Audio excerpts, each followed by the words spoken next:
गांव के किनारे एक पुराने पीपल के पेड़ के नीचे बाबा की छोटी सी झोपड़ी थी। बाबा का असली नाम कोई नहीं जानता था, लेकिन गांव भर में वे बाबा के नाम से प्रसिद्ध थे।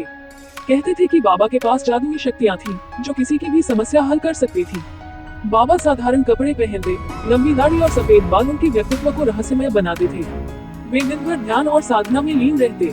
रात के समय उनकी झोपड़ी से हल्की रोशनी निकलती, जिसे लोग उनके जादू का प्रमाण मानते थे। गांव के लोग अपनी परेशानियां लेकर उनके पास आते और बाबा उनकी समस्याओं का समाधान कर देते। एक दिन मोहन नाम के किसान का बेटा गंभीर रूप से बीमार पड़ गया। डॉक्टर और वैद्य से इलाज कराने के बाद भी कोई फायदा नहीं हुआ। आखिरकार मोहन अपने बेटे को लेकर बाबा के पास गया। बाबा ने बच्चे का चेहरा देखा, थोड़ी देर ध्यान लगाया और एक ताबीज देते हुए कहा, इसे सिरहाने बांध दो, सब ठीक हो जाएगा। अगले ही दिन बच्चा पूरी तरह स्वस्थ हो गया। ये चमत्कार पूरे गांव में चर्चा का विषय बन गया। बाबा के पास अब दूर दूर से लोग अपनी परेशानियां लेकर आने लगे। कोई बीमारियों से छुटकारा चाहता था, तो कोई अपने जीवन की समस्याओं का समाधान। बाबा सबकी मदद करते, लेकिन बदले में कभी कुछ नहीं लेते। उनका मानना था कि उनकी शक्तियां केवल सच्ची श्रद्धा और विश्वास से ही काम करती हैं। हालांकि कुछ लोग बाबा के जादू को शक की नजर से देखते थे।